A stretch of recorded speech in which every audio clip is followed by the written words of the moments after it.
നിരവധിയായിട്ടുള്ള സെമിനാറുകൾ പങ്കെടുത്തിട്ടുണ്ട്. മാധ്യമ തൊഴിലാളി എന്നുള്ള ഒരവസ്ഥയിൽ നിന്ന് സെമിനാർ തൊഴിലാളിയായി ഞാൻ മാറിയിട്ടുണ്ട്. ഇപ്പോൾ ഈ സദസ്സ് കാണുമ്പോൾ എനിക്ക് കുറച്ചുകൂടി അഭിമാനം തോന്നുന്നു. കാരണം കൊട്ടാരക്കരയ്ക്കാണ് ഇത്രയും മഹനീയമായ സദസ്സ്. നേരത്തെ സെമിനാറൊക്കെ നമുക്കൊരു ഫ്രീ ഹാൻഡ് തരുമായിരുന്നു സംസാരിക്കാൻ, ഒരു 1.5 മണിക്കൂർ അങ്ങ് പ്രസംഗിക്കും. പക്ഷേ സദസ്സിൽ വളരെ പ്രമുഖരായ ആളുകൾ ഉള്ളതുകൊണ്ട് തന്നെ കൂടുതൽ കാര്യങ്ങൾ സംസാരിക്കാൻ കഴിയുന്നില്ല. ഞാൻ അതിനൊന്നും മുതിരുന്നില്ല. എങ്കിലും എന്നിൽ നിക്ഷിപ്തമായിട്ടുള്ള ദൗത്യം വിഷയാവതരണമാണ്. മാധ്യമങ്ങളുടെ കോർപ്പറേറ്റ് വൽക്കരണം എന്ന വിഷയത്തിലാണ് CPM-ൻ്റെ 24ാം പാർട്ടി കോൺഗ്രസിൻ്റെ ഭാഗമായുള്ള കൊല്ലം സംസ്ഥാന സമ്മേളനം ഈ സെമിനാർ സംഘടിപ്പിച്ചിട്ടുള്ളത്. നമുക്കറിയാം, 1991 ഉദാരവൽക്കരണമുണ്ടായി. കോർപ്പറേറ്റുകൾക്ക് നമ്മുടെ സമ്പദ് വ്യവസ്ഥയിൽ വലിയ പ്രാധാന്യമുണ്ടായി. കോർപ്പറേറ്റ് കോൺഗ്ലമറേറ്റിൻ്റെ ഭാഗമായി മാധ്യമങ്ങൾ മാറി. നമുക്കറിയാം, 1,20,000 മാധ്യമങ്ങൾ 2021 കണക്കനുസരിച്ച് 1,20,000 മാധ്യമങ്ങളുണ്ട്. അതിൽ 22,000 വർത്തമാന പത്രങ്ങൾ, 950 ടെലിവിഷൻ ചാനലുകൾ, അതിൽ തന്നെ 350 വാർത്താ ചാനലുകൾ. അങ്ങനെ മാധ്യമ സമൂഹം എന്ന് പറയുന്നത് വൈവിധ്യമുള്ളതായിരുന്നു. എല്ലാ വിഭാഗം ആളുകളെയും ഉൾക്കൊള്ളുന്നതായിരുന്നു മാധ്യമ സമൂഹം എന്ന് പറയുന്നത്. വ്യത്യസ്തമായിട്ടുള്ള രാഷ്ട്രീയ വീക്ഷണങ്ങൾ, വ്യത്യസ്തമായിട്ടുള്ള ആശയധാരകൾ, ഇതെല്ലാം തന്നെയും മാധ്യമ സമൂഹത്തിൽ നിന്നുണ്ടായി. അത് അച്ചടി മാധ്യമങ്ങളിൽ തന്നെ വ്യത്യസ്തങ്ങളായിട്ടുള്ള അഭിരുചികൾക്കനുസരിച്ച് സാഹിത്യ താല്പര്യമുള്ളവർക്ക് സാഹിത്യാഭിരുചിയുള്ള വാരികകൾ തുടങ്ങാം. രാഷ്ട്രീയ താല്പര്യമുള്ളവർക്ക് രാഷ്ട്രീയ താല്പര്യങ്ങൾ ഉൾക്കൊള്ളിക്കുന്ന വർത്തമാനങ്ങൾ തുടങ്ങാം. 1990കളുടെ തുടക്കമാകുമ്പോഴേക്കും ടെലിവിഷൻ ചാനലുകൾ, ജനറൽ എൻ്റർടൈൻമെൻറ്റ് ചാനലുകൾ ഈ രാജ്യത്തുണ്ടായി. അതിൽ ഏറ്റവും ആദ്യം ഒരു ജനറൽ എൻ്റർടൈൻമെൻറ്റ് ചാനൽ ഉണ്ടായിട്ടുള്ളത് നമ്മുടെ ഈ കേരളത്തിൽ നിന്നായിരുന്നു. ശരിയാണ്, ZTV-യും സൺ TV-യും ഒക്കെ ഉണ്ടായിരുന്നുവെങ്കിൽ തന്നെയും തത്സമയ വാർത്താവതരണത്തിലൂടെ ഒരു ജനറൽ എൻ്റർടൈൻമെൻറ്റ് ചാനൽ വിദേശ രാജ്യത്ത് നിന്ന് തത്സമയം സംപ്രേഷണം ചെയ്യുന്നു എന്നൊക്കെ പറയുന്നത് ആ കാലഘട്ടത്തിൻ്റെ അത്ഭുതമായിരുന്നു.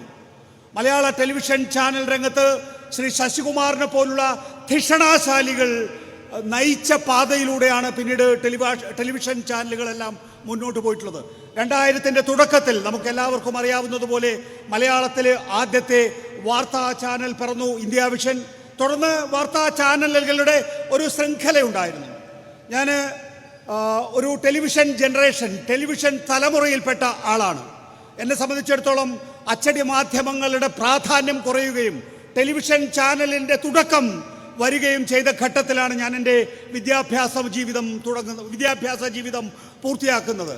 അപ്പോൾ ഒരു രാഷ്ട്രീയ കുടുംബത്തിൽപ്പെട്ടയാൾ എന്നുള്ള നിലയിൽ, വിദ്യാർത്ഥി രാഷ്ട്രീയത്തിൽ വളരെ സജീവമായി പ്രവർത്തിച്ച ആൾ എന്നുള്ള നിലയിൽ എന്നെ സംബന്ധിച്ചിടത്തോളം രാഷ്ട്രീയത്തിൽ തുടരുക എന്നുള്ളത് സ്വാഭാവികമായിട്ടുള്ള പ്രക്രിയ ആയിരുന്നു. എങ്കിൽ തന്നെയും നെഞ്ചിൽ ചേർത്തു പിടിച്ച മൈക്കിലൂടെ പറയുന്ന സത്യങ്ങളാണ് വിപ്ലവം, അല്ലെങ്കിൽ പുതിയ കാലത്തിൻ്റെ വിപ്ലവം എന്ന് കരുതിയ ഒരു വിദ്യാർത്ഥിയാണ്, അല്ലെങ്കിൽ വിദ്യാഭ്യാസം അവസാനിപ്പിക്കുന്ന ആളായിരുന്നു ഞാൻ.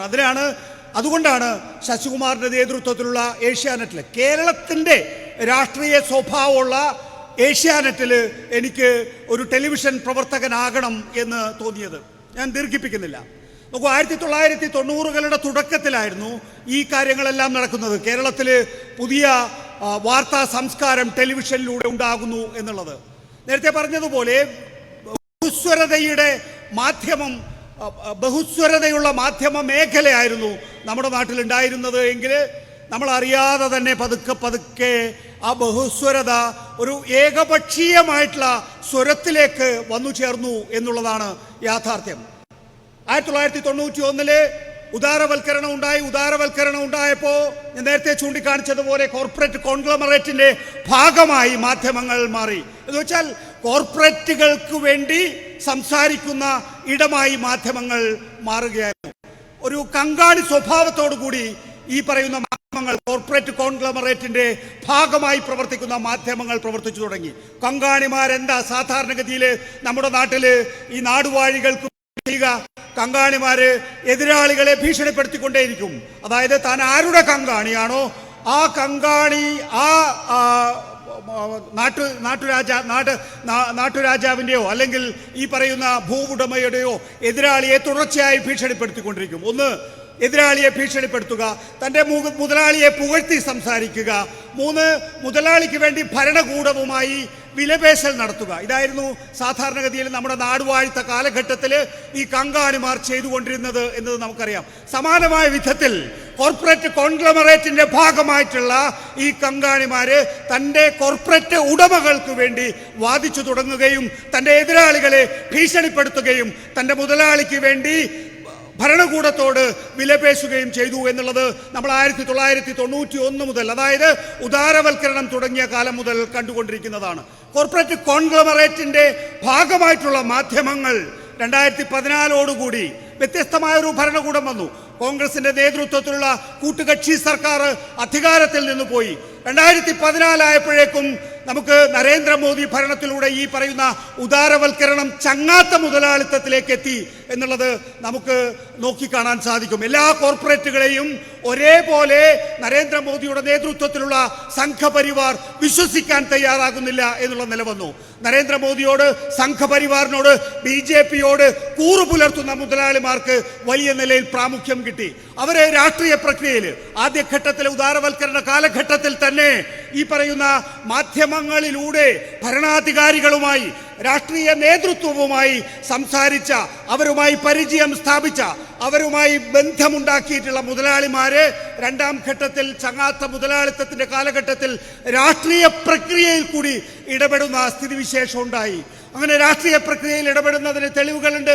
സമീപകാലത്ത് മഹാരാഷ്ട്രയിലെ നിയമസഭാ തെരഞ്ഞെടുപ്പ് നടക്കുന്ന ഘട്ടത്തിൽ അജിത് പവാർ എന്ന് പറയുന്ന മഹായുതിയുടെ നേതാവ് ഒരു ടെലിവിഷൻ ചാനൽ നൽകിയ അഭിമുഖത്തിൽ പറയുകയാണ്, മഹാരാഷ്ട്രയിലെ ഉദ്ധവ് ഠാക്കറെ സർക്കാരിനെ വീഴ്ത്തുന്നതിന് വേണ്ടി അദാനിയുടെ ദില്ലിയിലുള്ള വസതിയിൽ വെച്ചാണ് കൂടിയാലോചനകൾ നടന്നത്. അവിടെ അമിത്ഷായടക്കമുള്ള BJPയുടെ നേതാക്കൾ ഉണ്ടായിരുന്നുവെന്ന്. രാഷ്ട്രീയ പ്രക്രിയയിൽ തങ്ങളുടെ ഏറ്റവും അടുത്ത രാഷ്ട്രീയ നേതാക്കൾ തന്നെ, രാഷ്ട്രീയ പാർട്ടികൾ തന്നെ ഭരണത്തിൽ തുടരുന്നതിന് ആവശ്യമായിട്ടുള്ള കാര്യങ്ങൾ മുതലാളിമാർ, കോർപ്പറേറ്റുകൾ നേരിട്ട് ചെയ്യുന്ന നിലവന്നു എന്നുള്ളതാണ് നമ്മൾ രണ്ടാമത് ചങ്ങാത്ത മുതലാളിത്തത്തിന്റെ കാലഘട്ടത്തിൽ കാണുന്നത്. മൂന്നാമത്തെ ഘട്ടം ഇപ്പോൾ 2024 ഉണ്ടായിരിക്കുന്നു. അമേരിക്കൻ പ്രസിഡന്റ് തെരഞ്ഞെടുപ്പ് ഈ സമീപ ദിവസങ്ങളിലാണ് പൂർത്തിയായത് നമുക്കറിയാം. 2025 അമേരിക്കൻ പ്രസിഡന്റായി ഡൊണാൾഡ് ട്രംപ് സ്ഥാനാരോഹണം നടത്തിയത്. ഡൊണാൾഡ് ട്രംപ് സ്ഥാനാരോഹണം നടത്തിയെങ്കിൽ പോലും ഡൊണാൾഡ് ട്രംപിനോടൊപ്പം അധികാരം പങ്കിടുന്ന ഒരു മുതലാളിയുണ്ട്, ഒരു കോർപ്പറേറ്റ് ഉണ്ട്. അതാണ് ഇലോൺ മസ്ക്. ഇലോൺ മസ്ക് നമുക്കറിയാം റോക്കറ്റ് കച്ചവടത്തിലും അതുപോലെ തന്നെ ഇലക്ട്രിക് കാർ കച്ചവടത്തിലും ഒക്കെ വ്യാപൃതനായി കൊണ്ടിരിക്കുന്ന ആളായിരുന്നു. അങ്ങനെ ലോകത്തിലെ 1-ാം നമ്പർ ബിസിനസ്സുകാരനായിരുന്നു, 1-ാം നമ്പർ മുതലാളിയായിരുന്നു ഇലോൺ മസ്ക് എന്ന് പറയുന്നത്. പക്ഷേ ഇലോൺ മസ്കിനെ സംബന്ധിച്ചിടത്തോളം അങ്ങനെ ബിസിനസ്സിൽ മാത്രം കാലൂന്നിയാൽ പോരാ എന്ന് അദ്ദേഹം തീരുമാനിക്കുകയും അതിന്റെ അടിസ്ഥാനത്തിൽ അദ്ദേഹം മൈക്രോ ബ്ലോഗറായിട്ടുള്ള ട്വിറ്റർ ഏറ്റെടുക്കുകയും ചെയ്തു. ആ ട്വിറ്റർ ഏറ്റെടുത്തത് നമുക്കറിയാവുന്നതുപോലെ $44 ബില്യൺ 3.74 കോടി രൂപയ്ക്ക് ഇന്ത്യൻ രൂപയിലേക്ക് കൺവേർട്ട് ചെയ്താൽ ഒരു മൈക്രോ ബ്ലോഗർ ഇലോൺ മസ്ക് ഏറ്റെടുത്തത് 3,74,000 കോടി രൂപയ്ക്ക്. അത്രയും മൂല്യം അതിനുണ്ടായിരുന്നില്ല.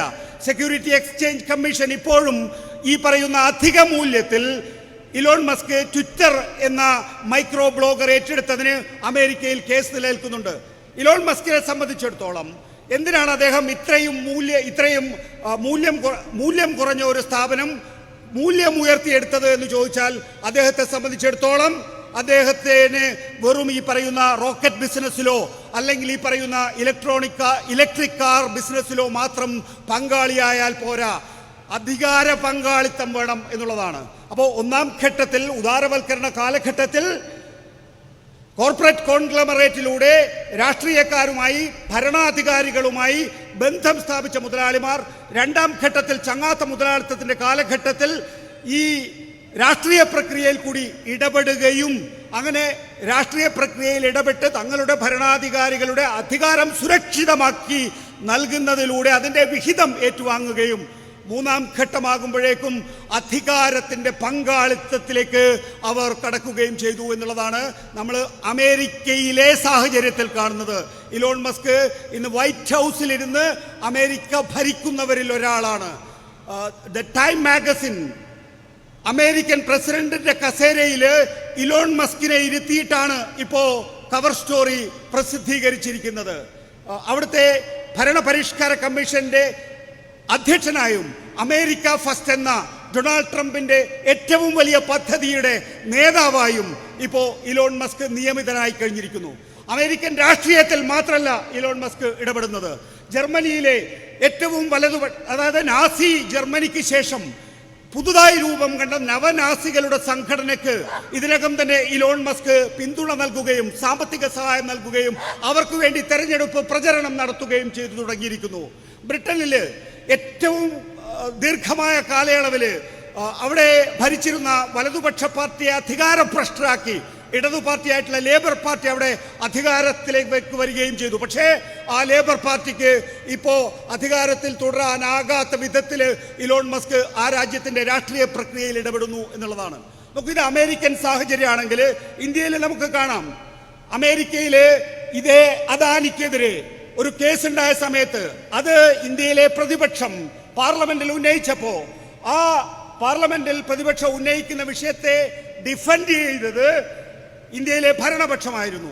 എങ്ങനെയാണോ ബ്രിട്ടീഷ് ഇന്ത്യയിൽ ബ്രിട്ടീഷ് ഈസ്റ്റ് ഇന്ത്യ കമ്പനി പ്രവർത്തിച്ചത് എന്ന നിലയിൽ മോദിയുടെ ഇന്ത്യയിൽ ഇപ്പോൾ അദാനിയുടെ കമ്പനി പ്രവർത്തിക്കുന്നു എന്ന തോന്നലുണ്ടാക്കുന്ന വിധത്തിലാണ് പാർലമെന്റിൽ ഇപ്പോൾ BJP അല്ലെങ്കിൽ കേന്ദ്ര സർക്കാർ പ്രവർത്തിച്ചുകൊണ്ടിരിക്കുന്നത്. അവരെ പ്രതിപക്ഷം ഉന്നയിച്ച ആക്ഷേപങ്ങൾക്ക് മറുപടിയായി പറഞ്ഞത് ഇന്ത്യയുടെ വികസന വാഹനത്തെ തടസ്സപ്പെടുത്താനാണ്ടി അമേരിക്കയിലെ ഡീപ് സ്റ്റേറ്റും ജോർജ് സോറോസും ചേർന്ന് നടത്തുന്ന കുൽസിത പ്രവർത്തനം എന്ന് വെച്ചാൽ ഇന്ത്യയിലെ ഭരണപക്ഷം, ഇന്ത്യയുടെ ഭരണകൂടം, ഈ ഭരണകൂടം ഒരു മുതലാളിക്ക് വേണ്ടി ഇന്ത്യൻ പാർലമെന്റിൽ തന്നെ ഡിഫൻസ് പറയുന്ന കാലഘട്ടത്തിലാണ് നമ്മൾ ജീവിച്ചിരിക്കുന്നത്. കാരണം നമ്മുടെ നാട് നന്നാകണമെങ്കിൽ വളരണമെങ്കിൽ ഇപ്പോൾ അദാനി വേണം അല്ലെങ്കിൽ അംബാനി വേണം എന്നുള്ളതാണ് സ്ഥിതി.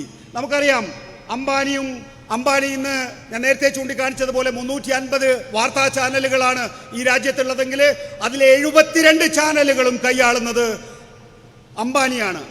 NDTV ദക്ഷുൻ്റെ അടക്കം ഏറ്റെടുത്തുകൊണ്ട് അദാനിയും ഏതാണ്ട് അംബാനിയോടൊപ്പം എത്തിക്കഴിഞ്ഞിരിക്കുന്നു. ഇന്ന് കോർപ്പറേറ്റുകളുടെ കീഴിൽ മാത്രമായിരിക്കുന്നു എല്ലാ ടെലിവിഷൻ ചാനലുകളും എല്ലാ വർത്തമാന പത്രങ്ങളും എന്ന് പറയുന്ന ഒരു സാഹചര്യമാണുള്ളത്. ചരിത്രം ആർക്കും വഴിപ്പെട്ട് നിൽക്കുന്നതല്ല എന്ന് നമുക്കറിയാം. അതുകൊണ്ടാണ് 2024 ലോക്സഭാ തെരഞ്ഞെടുപ്പ് ഏകപക്ഷീയമായ രീതിയിലുള്ള കോർപ്പറേറ്റ് വൽക്കരണത്തിലൂടെ ഈ രാജ്യത്തെ ജനങ്ങൾക്ക് ഈ മാധ്യമങ്ങളിലൂടെ ഒരൊറ്റ ദിശയിൽ മാത്രം വാർത്തകൾ ലഭിച്ചു തുടങ്ങിയപ്പോഴും അവിടെ ബ്രോഡ്ബാൻഡ് ഇന്റർനെറ്റിന്റെ ശക്തിയിൽ പുതിയ ഓൺലൈൻ മാധ്യമങ്ങൾ അല്ലെങ്കിൽ സോഷ്യൽ മീഡിയ ഉയർന്നു വന്നിട്ടുള്ളത്. സോഷ്യൽ മീഡിയയിൽ കാണുന്ന എല്ലാ കാര്യങ്ങളെയും നമ്മൾ ആകെ അംഗീകരിക്കുന്നില്ല. പക്ഷേ എങ്കിൽ പോലും സോഷ്യൽ മീഡിയയിൽ നല്ല ചില സൂചനകളുണ്ട് എന്ന് തെളിയിക്കുന്നതാണ് ഒരുപക്ഷെ മുഖ്യധാരാ മാധ്യമ പ്രവർത്തകരെ പോലും ഒരുപക്ഷെ നിഷ്പ്രഭമാക്കുന്ന വിധത്തിൽ സത്യസന്ധമായ രീതിയിലുള്ള അവലോകനങ്ങൾ നൽകാൻ ഈ പറയുന്ന സാമൂഹ്യ മാധ്യമങ്ങളിൽ ചില വ്യക്തികൾക്ക് സാധിച്ചത് നമുക്കറിയാം. ധ്രുവ്രാട്ടി, രവീഷ് കുമാർ എന്നീ പേരുകളുണ്ട്. അതുപോലെ തന്നെ ഓൺലൈൻ മാധ്യമങ്ങളിൽ പ്രബീർ പുർക്കായസ്തെ അടക്കമുള്ള പേരുകൾ നമ്മുടെ മുന്നിലുണ്ട്. ഞാൻ വേഗത്തിൽ പറഞ്ഞു പോവുകയാണ്. ഈ ഒരു സാഹചര്യം, അതായത് ചരിത്രം ആർക്കും വഴിപ്പെടുന്നതല്ല എന്നുള്ള നിലയിലേക്ക് കാര്യങ്ങൾ എത്തിയിരിക്കുന്നു. മാധ്യമങ്ങളെ ഒരുപക്ഷെ ഭരണകൂടം അതിൻ്റെ അധികാരശക്തി ഉപയോഗിച്ച് തടഞ്ഞു നിർത്തിയാൽ പോലും ആ തടഞ്ഞു നിർത്തലിനെ അതിജീവിക്കാൻ കഴിയുന്ന സ്രോതസ്സുകൾ അവയ്ക്കുണ്ടാകുമെന്നും അങ്ങനെ ബ്രോഡ്ബാൻഡ് ഇന്റർനെറ്റിന്റെ സ്രോതസ്സിലൂടെ ഇപ്പോൾ ഓൺലൈൻ മാധ്യമങ്ങളും അതുപോലെ തന്നെ സാമൂഹ്യ മാധ്യമങ്ങളും ഉയർന്നു വരുന്നു എന്നുള്ളതാണ്. ഇനിയുമേറെ മുന്നോട്ട് പോകാനുണ്ട്. ഈ ഓൺലൈൻ മാധ്യമങ്ങളെ സംബന്ധിച്ചിടത്തോളം ഉള്ള പ്രത്യേകത എന്ന് പറയുന്നത് അച്ചടി മാധ്യമങ്ങളെ പോലെയോ അല്ലെങ്കിൽ ടെലിവിഷൻ മാധ്യമങ്ങളെ പോലെയോ അതിനെ വലിയ നിലയിൽ ക്യാപിറ്റൽ എക്സ്പെൻഡിച്ചർ ആവശ്യമില്ല, പ്രവർത്തന മൂലധനം ആവശ്യമില്ല എന്നുള്ളതാണ്. അങ്ങനെ മൂലധനം അധികം വേണ്ടാത്ത ഈ പറയുന്ന ഓൺലൈൻ മാധ്യമങ്ങളിലൂടെ പുതിയ സംരംഭങ്ങൾ ഉയർന്നു വരുന്നു. അങ്ങനെയാണ് പ്രബീർ പുസ്കായസ്ഥയുടേതടക്കമുള്ള ഓൺലൈൻ മാധ്യമങ്ങൾ ഇപ്പോൾ ഉയർന്നു വന്നുകൊണ്ടിരിക്കുന്നത്. അതിനെ തടയുന്നതിൻ്റെ ഭാഗം കൂടിയാണ് 2024 ലോക്സഭാ തെരഞ്ഞെടുപ്പിൽ എവിടെയൊക്കെ തടയിടേണ്ടതുണ്ടോ അവിടെയൊക്കെ തടയിട്ടപ്പോൾ അതിലെ ഒരു പ്രധാനപ്പെട്ട മേഖലയായി ഓൺലൈൻ മാധ്യമങ്ങളെ നരേന്ദ്രമോദി സർക്കാർ കണ്ടത്. നമുക്കറിയാം, CPM അടക്കമുള്ള ദേശീയ പാർട്ടികളുടെ ഫണ്ട് മരവിപ്പിച്ചു, അരവിന്ദ് കെജ്രിവാൾ അടക്കമുള്ള നേതാക്കളെ അറസ്റ്റ് ചെയ്തു. അതിനോടൊപ്പമാണ് പ്രബീർ പുർക്കായസ്ഥ എന്ന് പറയുന്ന ഓൺലൈൻ മാധ്യമ പ്രവർത്തകനെ അറസ്റ്റ് ചെയ്തത് എന്ന് കാണുമ്പോൾ ആ മേഖലയ്ക്ക് വർദ്ധിച്ചു വരുന്ന പ്രാധാന്യം, ആ മേഖലയെ വേണ്ട നിലയിൽ കത്രിക പൂട്ടിട്ട് നിർത്താൻ നരേന്ദ്രമോദി സർക്കാരിന് സാധിച്ചില്ല എന്നുള്ളത് കൊണ്ടാണ് ആ മേഖലയെ തടഞ്ഞു നിർത്താൻ നരേന്ദ്രമോദി സർക്കാർ ശ്രമിക്കുന്നത്. നോക്കൂ, ഇത് ഇന്ത്യയിലെ ആകെ സാഹചര്യം. അച്ചടി മാധ്യമങ്ങൾ അതുപോലെ തന്നെ ടെലിവിഷൻ മാധ്യമങ്ങൾ ആകെ കോർപ്പറേറ്റ് വൽക്കരിക്കപ്പെടുമ്പോൾ ആ കോർപ്പറേറ്റുകളുടെ മുതലാളിമാർ പറയുന്ന വിധത്തിൽ ഈ മാധ്യമങ്ങൾക്ക് പ്രവർത്തിക്കേണ്ടി വരുന്നു. അങ്ങനെ അവർക്ക് BJP ഉയർത്തുന്ന മുദ്രാവാക്യങ്ങൾ അതേപോലെ ഏറ്റുവിളിക്കേണ്ട സാഹചര്യമുണ്ട്. അതുകൊണ്ടാണ് 2024 ലോക്സഭാ തെരഞ്ഞെടുപ്പിൽ മാലോകർക്കാകെ അറിയാം, എന്തറിയാം, ഈ തെരഞ്ഞെടുപ്പിൽ BJP കേവല ഭൂരിപക്ഷം നേടാൻ പോകുന്ന എന്ന്. പക്ഷെ BJP വിളിച്ച മുദ്രാവാക്യം എന്താണ്? BJP വിളിച്ച മുദ്രാവാക്യം എന്ന് പറയുന്നത് അബ്കി ബാർ 400 പാർ എന്നാണ്. അബ്കി ബാർ 400 പാർ എന്ന BJP മുദ്രാവാക്യം സർവേകളിൽ മാത്രമല്ല, എക്സിറ്റ് പോളിൽ പോലും ഇന്ത്യൻ മാധ്യമങ്ങൾ ഏറ്റുവിളിച്ചു എന്ന് പറയുമ്പോൾ അതിൻ്റെ വിശ്വാസ്യത എവിടെ ചെന്ന് നിൽക്കുന്നു എന്നുള്ളതാണ് നമ്മൾ കാണേണ്ടത്. നോക്കൂ, നമ്മളിപ്പോ കേരളത്തിലേക്ക് വന്നാൽ കേരളത്തിലേതിലും വ്യത്യസ്തമായ സാഹചര്യമല്ല.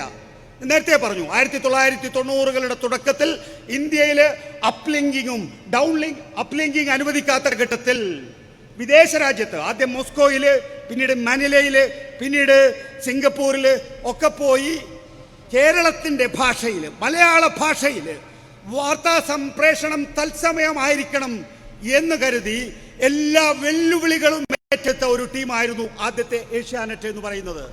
അതിലെ കേരളത്തിൻ്റെ സ്വഭാവവുമായിരുന്നു. ഏഷ്യാനെറ്റ് ആ കാലഘട്ടത്തിൽ കണ്ടവർ ഈ സദസ്സിലിരിക്കുന്നുണ്ടാവും. ഏഷ്യാനെറ്റ് ഏതെങ്കിലും രാഷ്ട്രീയത്തിലെ ഏതെങ്കിലും കക്ഷിയുടെ പക്ഷം പിടിച്ചിട്ടില്ല എന്ന് നമുക്കറിയാം. പക്ഷെ കേരളത്തിൻ്റെ സ്വഭാവം ആ ചാനലിനുണ്ടായിരുന്നു എന്ന് നമുക്കറിയാം. പിന്നീട് പല പല ചാനലുകൾ വന്നു, പല പല സ്വഭാവങ്ങൾ വന്നു. അങ്ങനെ പല പല സ്വഭാവങ്ങൾ ഉണ്ടാകുമ്പോഴും അതിൽ പോലും അത് ബഹുസ്വരതയുടെ നിറമുണ്ടായിരുന്നു, മണമുണ്ടായിരുന്നു. നമുക്ക് ഇടതാനുകൂല ചാനലുകൾ ഉണ്ടായിരുന്നു, അതുപോലെ തന്നെ വലതാനുകൂല ചാനലുകൾ ഉണ്ടായിരുന്നു. പക്ഷേ എങ്കിൽ പോലും വ്യത്യസ്ത ചാനലുകളാണെങ്കിലും വ്യത്യസ്ത സ്വരം അതിലുണ്ടാകുന്നത് നമ്മളൊക്കെ തന്നെയും അഭിമാനത്തോടു കൂടി കാത്തു സൂക്ഷിച്ചു. പിന്നീട് 2024 വന്നു, നമ്മൾ 2014 വന്നു. പിന്നീട് BJPയെ സംബന്ധിച്ചിടത്തോളം ദേശീയ തലത്തിൽ കോർപ്പറേറ്റ് മാധ്യമങ്ങളെല്ലാം ഏറ്റെടുക്കുന്നത് ഒരു അവരുടെ സ്വഭാവത്തിനനുസരിച്ച രീതിയായി മാറിയപ്പോൾ കേരളത്തിലെ ചാനലുകൾക്കും ആ നിലയിൽ മാറ്റങ്ങൾ വന്നു എന്നുള്ളതാണ് യാഥാർത്ഥ്യം. യഥാർത്ഥത്തിൽ ഈ അടുത്ത കാലഘട്ടത്തിൽ പൂർണ്ണമായും കേരളത്തിലെ മാധ്യമങ്ങൾ വലതുപക്ഷവൽക്കരിക്കപ്പെട്ടുകൊണ്ടിരിക്കുന്നു എന്നുള്ളത് ഒരു നിരീക്ഷണമായി അവതരിപ്പിക്കുന്നതല്ല, അതൊരു വസ്തുതയായി മാറിക്കൊണ്ടിരിക്കുന്നു എന്നുള്ളതാണ്. നോക്കൂ, നമ്മളിപ്പോൾ ചിലപ്പോൾ ഇത്തരം സംവാദങ്ങൾ ഉണ്ടാകുന്ന ഘട്ടത്തിൽ, പരസ്പരം അങ്ങോട്ടും ഇങ്ങോട്ടും ചോദ്യങ്ങൾ ഉണ്ടാകുന്ന ഘട്ടത്തിൽ അങ്ങനെ പറയാമോ? കാരണം കേരളത്തിൽ ഭരിക്കുന്നത് ഇടതുപക്ഷ ജനാധിപത്യ മുന്നണിയാണ്. ഇടതുപക്ഷ ജനാധിപത്യ മുന്നണിക്കെതിരെ വാർത്തകൾ വരിക എന്ന് പറയുന്നത് പ്രതിപക്ഷ ധർമ്മമാണ്, അല്ലെങ്കിൽ മാധ്യമ ധർമ്മമാണ് എന്നൊക്കെ നമുക്ക് ചിലപ്പോൾ സംശയങ്ങൾ ഉണ്ടായേക്കാം. പക്ഷെ നോക്കൂ, ഇന്ന് അച്ചടി മാധ്യമങ്ങൾ നിരന്തരം എല്ലാ ദിവസവും വായിക്കുന്നവരായിരിക്കും നിങ്ങളെല്ലാം സംബന്ധിച്ചിടത്തോളം. ആ പത്രത്തിൻ്റെ ഗുണനിലവാരം ഒന്ന് പരിശോധിക്കുക. അതിൻ്റെ എഡിറ്റോറിയൽ പേജിൻ്റെ അവസ്ഥ ഒന്ന് നിങ്ങൾ നോക്കിക്കാണുക. അതിൻ്റെ എഡിറ്റോറിയൽ ഓരോ വിഷയത്തിൽ, ഇപ്പോൾ ഉദാഹരണത്തിന് കേരളം ഇന്ന് അഭിമുഖീകരിക്കുന്ന ഏറ്റവും പ്രധാനപ്പെട്ട വിഷയം കൈയാളാൻ കഴിയുന്ന ഒരാളാണ് സഖാവ് KN ബാലഗോപാൽ. കേരളത്തെ സംബന്ധിച്ചിടത്തോളം അതിൻ്റെ ഓരോ ധനകാര്യ കമ്മീഷൻ പൂർത്തിയാക്കുന്ന ഘട്ടത്തിൽ നമുക്കറിയാം അത് 3.8 ആയിരുന്നിടത്ത് നിന്ന് 1.9. ഈ അടുത്ത ദിവസങ്ങളിലാണ് 16ാം ധനകാര്യ കമ്മീഷൻ കേരളത്തിലെത്തിയിട്ടുള്ളത്. 16ാം ധനകാര്യ കമ്മീഷൻ കേരളത്തിലെത്തുന്നതിന് മുമ്പ് തന്നെ കേരള സർക്കാർ BJP ഇതര ഗവൺമെൻറ്റുകളുടെ ധനകാര്യ മന്ത്രിമാരെ നമ്മുടെ കേരളത്തിലേക്ക് വിളിച്ചു വരുത്തുകയും 16ാം ധനകാര്യ കമ്മീഷനിലെ സംസ്ഥാനങ്ങൾ ഫെഡറൽ സ്വഭാവത്തിൽ ആവശ്യപ്പെടുന്ന കാര്യങ്ങൾ എന്തൊക്കെയായിരിക്കണം എന്ന് കൂടിയാലോചിക്കുകയും ചെയ്തു. അതിൻ്റെ പത്ര റിപ്പോർട്ടുകളൊക്കെ നമ്മുടെ മുന്നിലുണ്ട്. ഇതിനുശേഷമാണ് 16ാം ധനകാര്യ കമ്മീഷൻ കേരളത്തിലെത്തിയത് എന്ന് നമ്മൾ കണ്ടതാണ്. ഈ 16ാം ധനകാര്യ കമ്മീഷൻ കേരളത്തിലെത്തുമ്പോൾ നമ്മളെ സംബന്ധിച്ചിടത്തോളം, കേരളത്തെ സംബന്ധിച്ചിടത്തോളം ഉള്ള ഏറ്റവും പ്രധാനപ്പെട്ട ഇവന്റ് എന്ന് പറയുന്നത് 16ാം ധനകാര്യ കമ്മീഷന്റെ നിഗമനമായിരിക്കും. ആ നിഗമനം എന്തായിരിക്കണം എന്നത് സംബന്ധിച്ചോ, കേരളത്തിൻ്റെ ആവശ്യങ്ങൾ സംബന്ധിച്ചോ എത്ര പത്രങ്ങൾ എഡിറ്റോറിയൽ എഴുതിയിട്ടുണ്ട്, എത്ര പത്രങ്ങൾ എഡിറ്റോറിയൽ പേജിൽ ലേഖനങ്ങൾ എഴുതിയിട്ടുണ്ട്. പക്ഷെ കേരളത്തിലെ പത്രങ്ങളെ സംബന്ധിച്ചിടത്തോളം, അല്ലെങ്കിൽ മാധ്യമങ്ങളെ ആകെ സംബന്ധിച്ചിടത്തോളം അതൊരു പ്രധാനപ്പെട്ട വിഷയമല്ല. കാരണം എന്താ? ആങ്ങള ചത്താലും വേണ്ടില്ല, നാത്തൂൻ്റെ കണ്ണീര് കണ്ടാൽ മതി എന്ന നിലയിൽ രാഷ്ട്രീയമായി മാധ്യമങ്ങൾ അധപ്പതിച്ചിരിക്കുന്നു എന്നുള്ളതാണ് നില. ഈ അടുത്ത ദിവസങ്ങളിലാണ് CBIയുടെ കുറ്റപത്രം വന്നത്. നമുക്കറിയാം വാളയാറിലെ അമ്മയുടെ 2021 നിയമസഭാ തെരഞ്ഞെടുപ്പിൽ നമുക്കറിയാം 2 പ്രധാനപ്പെട്ട വിഷയങ്ങളാണ് ഞാനടക്കമുള്ള മാധ്യമ പ്രവർത്തകർ മാധ്യമങ്ങൾ ഉയർത്തിയത്. ഒന്ന് സ്വർണ്ണക്കള്ളക്കടത്ത്, 2 വാളയാർ അമ്മയുടെ കണ്ണുനീര്. വാളയാർ അമ്മയെ ഞാൻ സ്വർണ്ണക്കള്ളക്കടത്തിൻ്റെക്ക് പോകുന്നില്ല. സ്വർണ്ണക്കള്ളക്കടത്തിൽ ഇപ്പോൾ ആർക്കെതിരെയാണ് പിഴ വിധിച്ചുകൊണ്ടിരിക്കുന്നത്, ആർക്കെതിരെയാണ് അന്വേഷണ ഏജൻസികൾ തിരിയുന്നത് എന്ന് നിങ്ങൾക്ക് എല്ലാവർക്കും അറിയാവുന്നതാണ്. വാളയാർ കാര്യം എടുക്കാം. എൻ്റെ കണ്ണൂർ ജില്ലയിലെ ധർമ്മടം എന്ന നിയമസഭാ മണ്ഡലത്തിലെ സ്ഥാനാർത്ഥിയായിരുന്നു വാളയാറമ്മ. ഈ വാളയാറമ്മയെ കേരളത്തിൻ്റെ വ്യത്യസ്തങ്ങളായിട്ടുള്ള നിയമസഭാ മണ്ഡലങ്ങളിൽ UDF പ്രചരണത്തിനായി ഉപയോഗിച്ചു എന്നുള്ളതും നമുക്കറിയാവുന്ന കാര്യമാണ്. സ്വാഭാവികമായിട്ടും, കാരണം 7ഉം 13ഉം വയസ്സുള്ള 2 പെൺകുട്ടികൾ മരിച്ചു എന്നുള്ളത് നമ്മുടെ മുന്നിലുള്ള യാഥാർത്ഥ്യമാണ്. ആ കുട്ടികളുടെ അമ്മയാണ് ഈ വാളയാറമ്മ. അപ്പോൾ സ്വാഭാവികമായിട്ടും അവരിൽ ഏതെങ്കിലും തരത്തിൽ കുറ്റം ചാർത്തിയിട്ടില്ല എങ്കിൽ അവരെ എഴുന്നള്ളിച്ചു കൊണ്ടുപോകുന്നത് കൊണ്ട് കുഴപ്പമൊന്നുമില്ല. പക്ഷേ ഇപ്പോൾ നോക്കൂ, CBIക്ക് അന്വേഷണം കൈമാറണം എന്ന് ഈ വാളയാർ അമ്മ അടക്കമുള്ള ഐക്യജനാധിപത്യ മുന്നണി അടക്കമുള്ള രാഷ്ട്രീയ സംഘടനകൾ, SDPI, ജമാഅത്തെ ഇസ്ലാമി അടക്കമുള്ള മതമൗലിക തീവ്രവാദ സംഘടനകൾ ആവശ്യപ്പെടുകയും അതിൻ്റെ അടിസ്ഥാനത്തിൽ CBIക്ക് അന്വേഷണം കൈമാറുകയും ചെയ്തു. ഇപ്പോൾ CBI കണ്ടെത്തിയിരിക്കുന്ന എന്താണ്? 7 വയസ്സും 13 വയസ്സും പ്രായമുള്ള ഈ കുഞ്ഞുങ്ങളെ നരാധമന്മാർക്ക് എറിഞ്ഞുകൊടുത്തത് ആ വാളയാറിലെ അമ്മ തന്നെയായിരുന്നു എന്ന യാഥാർത്ഥ്യമാണ്. നോക്കൂ, ഇവിടെ ഒരു പ്രധാനപ്പെട്ട പ്രശ്നമുണ്ട്. ഞാൻ നേരത്തെ ഉന്നയിച്ച വിഷയമുണ്ട്. ഈ വാർത്ത, അതായത് CBI കുറ്റപത്രത്തിലെ ഏറ്റവും പ്രധാനപ്പെട്ട അംശങ്ങളടങ്ങിയ ഈ വാർത്ത എത്ര പത്രങ്ങൾ റിപ്പോർട്ട് ചെയ്യുന്നുണ്ട് എന്നുള്ളതാണ്. എത്രയധികം റിപ്പോർട്ടുകൾ അവർ CBIക്ക് ഈ കേസ് വിട്ടുകൊടുക്കണം എന്നാവശ്യപ്പെട്ട് നൽകി എന്നുള്ളത് നമ്മുടെ മുന്നിലുള്ള കാര്യമാണ്. അവരുടെ സമരങ്ങൾ നിരന്തരമായി വാർത്താ ചാനലുകളിൽ, അച്ചടി മാധ്യമങ്ങളിൽ ഉയർന്നു വന്നിട്ടുണ്ട് എന്നുള്ളത് നമുക്കറിയാവുന്നതാണ്. ഇപ്പോൾ CBIക്ക് വിട്ടുകൊടുക്കണം എന്ന് പറഞ്ഞ് CBIക്ക് വിട്ടുകൊടുക്കുകയും CBI അതിൻ്റെ കുറ്റപത്രം സമർപ്പിക്കുകയും ചെയ്തപ്പോൾ മലയാള മാധ്യമങ്ങളിൽ, പ്രത്യേകിച്ച് അച്ചടി മാധ്യമങ്ങളിൽ ആ വാർത്ത കാണാനില്ല. പകരം ഈ വാർത്ത നമ്മൾ കണ്ടെത്തുന്നതിന് വേണ്ടി മദ്രാസിൽ നിന്നിറങ്ങുന്ന ദ ഹിന്ദു എന്ന് പറയുന്ന വർത്തമാന പത്രം വായിക്കേണ്ട സ്ഥിതിവിശേഷമാണുള്ളത്. 1990കളിലാണ് K. കരുണാകരനെതിരെ ISRO ചാരക്കേസ് ഉണ്ടായിട്ടുള്ളത്. നമുക്കെല്ലാവർക്കും അറിയാം. എൻ്റെ തലമുറയിലും സംഭവിച്ച കാര്യം തന്നെയാണത്. ആ ISRO ചാരക്കേസ് സംഭവിച്ചപ്പോൾ നമ്മൾ നമ്പിനാരായൺ, രമൺ ശ്രീവാസ്തവ, K. കരുണാകരൻ എന്ന ആഭ്യന്തരമന്ത്രി, ആ കാലഘട്ടത്തിൽ, അത് ഇടതുപക്ഷ ജനാധിപത്യ മുന്നണിയാണ് അന്ന് പ്രതിപക്ഷത്തിരിക്കുന്നതെങ്കിൽ പോലും ഇടതുപക്ഷ ജനാധിപത്യ മുന്നണി എല്ലാ വിഷയം ഉയർത്തിക്കൊണ്ടുവന്നതെന്നറിയാം. കരുണാകരൻ്റെ കോൺഗ്രസിലെ മുഖ്യ എതിരാളിയായിട്ടുള്ള AK ആന്റണി പക്ഷത്തെ ഫസ്റ്റ് ലെഫ്റ്റനൻ്റ് ആയിട്ടുള്ള ഉമ്മൻചാണ്ടിയാണ് ആ കാലഘട്ടത്തിൽ ആ വിഷയം ഉയർത്തിക്കൊണ്ടുവന്നത്. അദ്ദേഹം വലിയ യാത്ര നടത്തി കേരളത്തിൻ്റെ അങ്ങേയറ്റം മുതൽ ഇങ്ങേയറ്റം വരെ K. കരുണാകരൻ എന്ന തൻ്റെ പാർട്ടിയിൽപ്പെട്ട മുഖ്യമന്ത്രി രാജിവെക്കണം എന്നാവശ്യപ്പെട്ടുകൊണ്ട്. K. കരുണാകരന് ലീഗ് കൂടി ഈ ഉമ്മൻചാണ്ടിയോടൊപ്പം ചേർന്നപ്പോൾ മുഖ്യമന്ത്രി സ്ഥാനം രാജിവെക്കേണ്ടി വന്നു. പിൽക്കാലത്ത് അതായിരുന്നില്ല സത്യം എന്നറിഞ്ഞപ്പോൾ നമ്മൾ ഈ രാജ്യം നമ്പിനാരായണന് നഷ്ടപരിഹാരം കൊടുത്തു. ഈ സംസ്ഥാനം രമൺ ശ്രീവാസ്തവ എന്ന ആൾക്ക് വിളിച്ച് DGP പദവി കൊടുത്തു. പിണറായി വിജയനെതിരെ 2021 നിയമസഭാ തെരഞ്ഞെടുപ്പിൽ, അല്ലെങ്കിൽ അതിനുശേഷവും ഉയർത്തിക്കൊണ്ടുവന്നിട്ടുള്ള ഏറ്റവും പ്രധാനപ്പെട്ട വിഷയമായിരുന്നു ഇത് എന്ന് നമുക്കറിയാം. ആ വിഷയത്തിൽ ഇപ്പോൾ തെറ്റുപറ്റിപ്പോയി എന്ന് പറയേണ്ടതില്ല. പക്ഷേ തിരുത്താൻ ഒരു ഏജൻസിക്ക് കഴിഞ്ഞിരുന്നുവെങ്കിൽ, സംസ്ഥാന പോലീസിനെ തന്നെ തിരുത്താൻ ഒരു ഏജൻസിക്ക് കഴിഞ്ഞിരുന്നുവെങ്കിൽ ആ വാർത്ത നൽകാൻ കഴിയുന്നില്ല എന്ന് പറയുന്ന രാഷ്ട്രീയ അന്ധത കേരളത്തിലെ മാധ്യമങ്ങൾക്കുണ്ട് എന്നുള്ളതാണ് എൻ്റെ നിഗമനം. പ്രിയപ്പെട്ട സുഹൃത്തുക്കളെ, ഞാൻ ദീർഘിപ്പിക്കുന്നില്ല. ഇത് ഒരു വെറും മാധ്യമങ്ങളുടെ എഡിറ്റോറിയലുമായി ബന്ധപ്പെട്ട വിഷയമല്ല. ഇതൊരു രാജ്യം എങ്ങോട്ടാണ് നീങ്ങുന്നത് എന്നതിൻ്റെ ഒരു വലിയ വിപുലമായിട്ടുള്ള വിഷയമാണിത്. ഒരു രാജ്യം പൂർണ്ണമായും വലതുപക്ഷവൽക്കരിക്കപ്പെടുമ്പോൾ, പൂർണ്ണമായും മാധ്യമങ്ങൾ ഈ വലതുപക്ഷ കോൺഗ്ലമറേറ്റിൻ്റെ ഭാഗമായി മാറുമ്പോൾ, ഒളിഗാർക്കിയുടെ ഭാഗമായി മാധ്യമങ്ങൾ മാറുമ്പോൾ ഉണ്ടാകാൻ സാധ്യതയുള്ള സാധാരണ സംഭവങ്ങളാണ്. നമ്മൾ ഇതിനെ സാധാരണ കണ്ണുകൾ കൊണ്ട് മാത്രം നോക്കിയാൽ അത് പൂർണ്ണമാകില്ല, നമ്മുടെ നിരീക്ഷണം പൂർത്തിയാകില്ല. അതുകൊണ്ട് നമ്മൾ വിമർശന ബുദ്ധിയോടുകൂടി നോക്കിക്കാണുകയും ഈ മാധ്യമങ്ങൾക്ക് ബദലായി, പ്രിയപ്പെട്ട സുഹൃത്തുക്കളെ നോക്കൂ, 1996 ഞാൻ പറഞ്ഞു, 1996 ഞാനൊരു വിദ്യാർത്ഥി എന്നുള്ള നിലയിൽ എനിക്കൊരു മാധ്യമ പ്രവർത്തകനാകണം. എന്നെ സംബന്ധിച്ചിടത്തോളം രാഷ്ട്രീയത്തിൽ ഇറങ്ങി രാഷ്ട്രീയക്കാരനാകുന്നതിനേക്കാൾ എനിക്ക് മാധ്യമ രംഗത്തേക്ക് ഇറങ്ങി രാഷ്ട്രീയ പ്രക്രിയയിൽ ഇടപെടാൻ കഴിയും എന്ന് വിചാരിച്ച ഒരാളായിരുന്നു, ഒരു വിദ്യാർത്ഥിയായിരുന്നു ഞാനെങ്കിൽ. ഇന്ന് എന്നെ സംബന്ധിച്ചിടത്തോളം എനിക്കൊരു മാധ്യമ പ്രവർത്തകനാകേണ്ടതില്ല മാധ്യമ പ്രവർത്തനത്തിൽ ഏർപ്പെടാൻ. എന്നെ സംബന്ധിച്ചിടത്തോളം സമൂഹ മാധ്യമങ്ങളുടെ എല്ലാ സങ്കേതവും എൻ്റെ മുന്നിൽ തുറന്നു കിടക്കുന്നുണ്ട്. നിങ്ങൾക്കറിയോ ത്രിപാഠി ആരാണ് എന്ന്?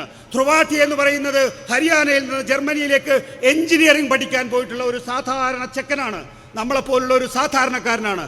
അവന് ഇന്ത്യയിലെ ഏറ്റവും മികച്ച ജേർണലിസ്റ്റ് എന്ന് ഞാൻ കരുതുന്ന രാജ്ദീപ് സർദേശായിയേക്കാൾ ഉപരിയായിട്ട് പൊളിറ്റിക്കൽ ഡിസ്കോഴ്സ് നടത്താൻ കഴിയുമെങ്കിൽ നമുക്കെല്ലാവർക്കും അതിന് സാധിക്കും. ഒരുപക്ഷെ ടെലിവിഷനിൽ ഇത്രയും കാലം ഇരുന്ന എന്നെക്കാൾ കൂടുതൽ അതൊന്നും അറിയാത്ത നിങ്ങളിലൂടെ ആയിരിക്കും, നിങ്ങളുടെ ശൈലിയിലൂടെ ആയിരിക്കും ഒരുപക്ഷെ ആളുകൾ അത് കൂടുതലായി സ്വീകരിക്കുക. അതുകൊണ്ട് ഞാനോ നിങ്ങളോ എന്നുള്ളതല്ല, എല്ലാവരും നിങ്ങളുടേതായ രാഷ്ട്രീയ നിരീക്ഷണങ്ങളിൽ ഏർപ്പെടുകയാണെങ്കിൽ, മലയാളിക്ക് ഒരു പ്രത്യേകതയുണ്ട്. മലയാളി എന്ന് പറയുന്നത് വെറും കേരളത്തിൻ്റെ അല്ലെങ്കിൽ ഈ കൊട്ടാരക്കരയുടെ രാഷ്ട്രീയം മാത്രം ഉറ്റുനോക്കുന്നവരല്ല. നമ്മൾ കേരള രാഷ്ട്രീയം ഉറ്റുനോക്കുന്നത് പോലെ, നമ്മൾ ദേശീയ രാഷ്ട്രീയം ഉറ്റുനോക്കുന്നത് പോലെ നമ്മൾ ലോകരാഷ്ട്രീയവും ഉറ്റുനോക്കുന്നവരാണ്. നമുക്ക് എല്ലാ മേഖലകളിലെയും രാഷ്ട്രീയ പ്രക്രിയയിൽ ഇടപെടാൻ കഴിയുന്ന ബുദ്ധിശക്തി, അറിവ്, വിവരം, വായന നമുക്കുണ്ട്. നമ്മളെല്ലാം ഒന്നു ചേർന്നാൽ നമുക്ക് ഈ മുഖ്യധാര മാധ്യമങ്ങളെ അതിജീവിക്കാൻ കഴിയുന്ന വലിയ ശക്തിയായി മാറും എന്നുള്ളതാണ്. ഒരു കാര്യം കൂടി പറഞ്ഞ് ഞാൻ അവസാനിപ്പിക്കുകയാണ്. ഇടതുപക്ഷം നമ്മളെപ്പോഴും പറയാറുണ്ട്, ഇതാ ഈ മാധ്യമങ്ങൾ നമ്മളെ തല്ലുന്നേ. നമ്മൾ ആ നിലയിലുള്ള പരിദേവനം ഇടതുപക്ഷ ജനാധിപത്യ മുന്നണിയുടെ പ്രവർത്തകർ, CPM-ന്റെ പ്രവർത്തകർ പല വേദികളിലും ഉന്നയിക്കുന്നത് നമ്മൾ കാണാറുണ്ട്.